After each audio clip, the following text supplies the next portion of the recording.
Bonjour, et j'enchaîne sur du X-Wing 2.0, oui, sur des chroniques de X-Wing 2.0, puisque je vais vous parler aujourd'hui de l'extension taille de la guilde minière. Oui, je poursuis l'expérience donc du kit de conversion pour le premier ordre, et tente de chroniquer un peu plus sur la gamme de X-Wing 2.0, cette fois avec un vaisseau inédit qui vient tout juste de sortir dans le contexte de la vague 2, soit avec les kits de conversion du premier ordre donc et de la résistance. Et c'est là encore, après le Faucon de Lando, un nouveau vaisseau pour les racailles et scélérats, pour l'heure la seule faction à disposer de vaisseaux inédits en V1. En fait, de zone de confort, je ne suis pas aussi éloigné de mes habitudes qu'on pourrait le croire en s'en tenant à la seule faction, dans la mesure où ce nouveau vaisseau est un chasseur-taille. Son titre officiel dans le générateur d'escadron est chasseur-taille LN modifié, mais il y a fort à parier qu'on le désignera de préférence sous le nom attribué à l'extension, plus évocateur, de taille de la guilde minière. Il s'agit en effet de chasseurs-taille LN vendus par l'Empire à la guilde minière et modifiés par cette dernière pour qu'ils se montrent plus aptes aux opérations de prospection d'astéroïdes qui l'intéressaient. En résulte un petit vaisseau proche de son modèle, mais un peu moins agile, cependant doté de capacités propres lui bénéficiant quand il est entouré d'astéroïdes. Du coup, nous avons des tailles partout. En fait, des 5 factions actuelles, seule la résistance à cette heure ne dispose pas de la moindre version de ce chasseur emblématique, là où l'Alliance rebelle peut aligner le taille de Sabine volé aux impériaux. On peut en rigoler, mais au fond, ça se tient. Et surtout, chaque faction a sa propre approche en ce qui concerne ce vaisseau emblématique. On conçoit assez mal une nuée de taille de Sabine, d'autant que tous les pilotes de taille rebelle sont nommés, mais l'hypothèse n'est pas inenvisageable côté racaille, loin de là, avec cependant des spécificités qui confèrent à cette nouvelle itération du chasseur-taille une saveur particulière, une identité propre.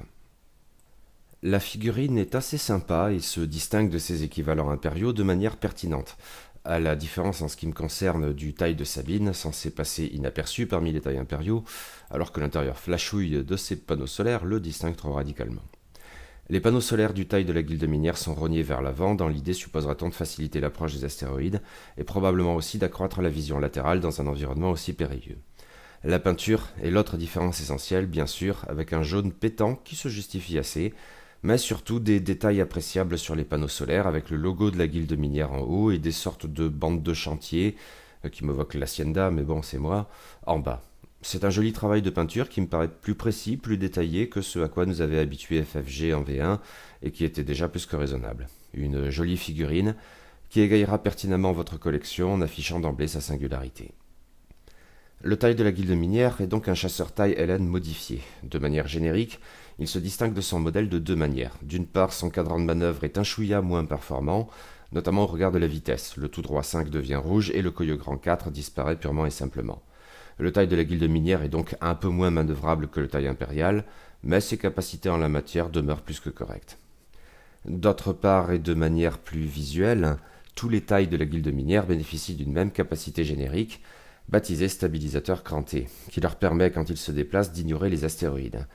Attention, les astéroïdes, pas les obstacles de manière générale. Face à des débris, le taille de la guilde minière ne fait pas plus le malin que quiconque.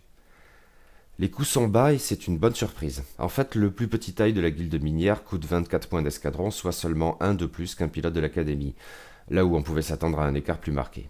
Le plus cher de ces pilotes vaut 32 points d'escadron, ce qui demeure raisonnable, même si j'aurais de sacrés bémols à ce propos, voyez plus loin.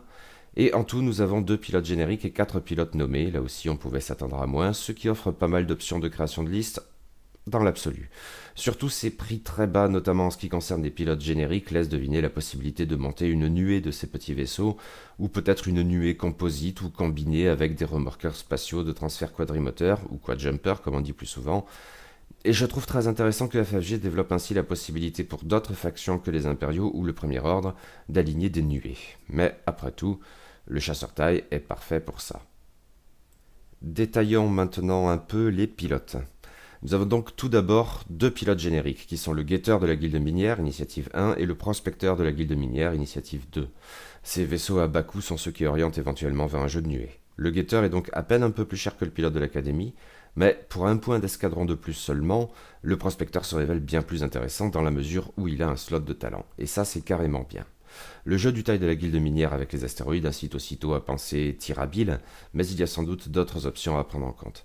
À vrai dire, ces petits pilotes sont probablement l'atout majeur de ce nouveau châssis. À vue de nez, je les trouve bien plus intéressants globalement que leurs supérieurs nommés, dont les capacités spéciales ne justifient pas forcément le surcoût. Le premier de ces pilotes nommés est le superviseur Yushin, pour un point d'escadron de plus que le prospecteur avec la même initiative, mais pour le coup sans son slot de talent, et ça c'est particulièrement regrettable.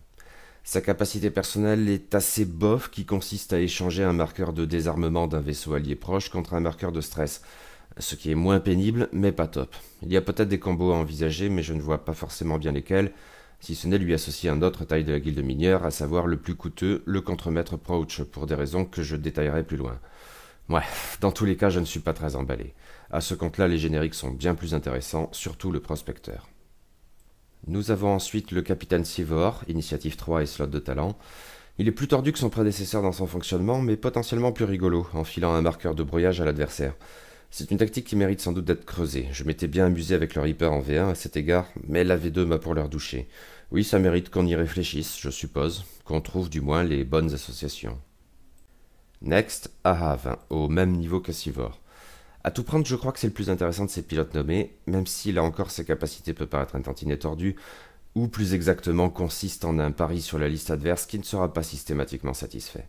En effet, Ahav attaque et défend mieux contre les vaisseaux d'une taille supérieure à la sienne, soit pour l'heure en l'absence de vaisseaux épiques, les socles moyens et les gros socles.